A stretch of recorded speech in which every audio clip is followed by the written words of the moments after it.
ট্রেনের ছাদে ভ্রমণ প্রতিরোধে বিশেষ টিম গঠন করা হয়েছে। প্রত্যেক বিভাগ ট্রেনের শিডিউল রক্ষার জন্য পূর্ব প্রস্তুতি নিয়েছেন এবং যাতে শিডিউল বিপর্যয় না হয় এ ব্যাপারে তারা তৎপর আছেন। মোবাইল কোর্ট পরিচালনা করা হচ্ছে। আপনি এটা প্রতিদিনই মানে সকাল থেকে এবং রাত পর্যন্ত মোবাইল কোর্ট স্টেশনে পরিচালনা করা হচ্ছে। এছাড়া অন্যান্য আইন শৃঙ্খলা বাহিনীর সদস্যগণ টিকিট কালোবাজারি প্রতিরোধে তৎপর আছে। সুনির্দিষ্ট কোনো অভিযোগ পেলে অবশ্যই আইনগত ব্যবস্থা গ্রহণ করা হবে। এ ব্যাপারে রেলওয়ে প্রশাসন জিরো টলারেন্স দেখাবে। ঈদযাত্রায় স্বাভাবিকভাবেই যাত্রীর চাপ বেশি থাকে, ট্রেনে যাত্রী ওঠানামার কারণে কিছুটা বিলম্ব হয়।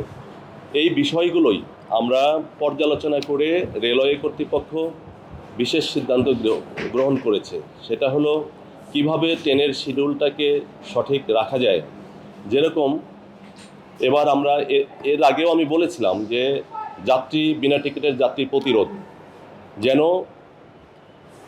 একটা বিশৃঙ্খলার পরিস্থিতি সৃষ্টি না হয়, সেজন্য আমরা ব্যবস্থা গ্রহণ করেছি।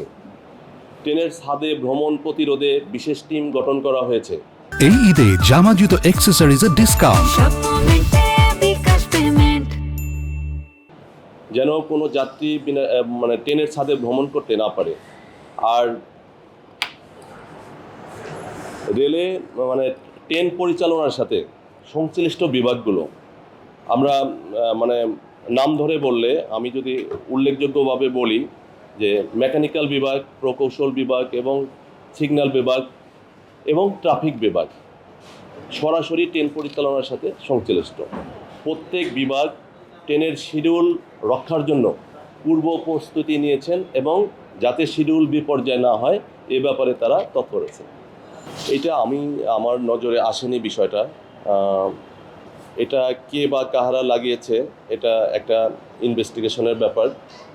এটা আমি বিষয়গুলো আমার যারা আইন শৃঙ্খলা বাহিনীর সদস্যগণ স্টেশনে আছেন আমি তাদেরকে অবগত করব। আমি আশা করব তারা এটা পর্যবেক্ষণ করে বিষয়টা নিশ্চিত করতে পারবেন।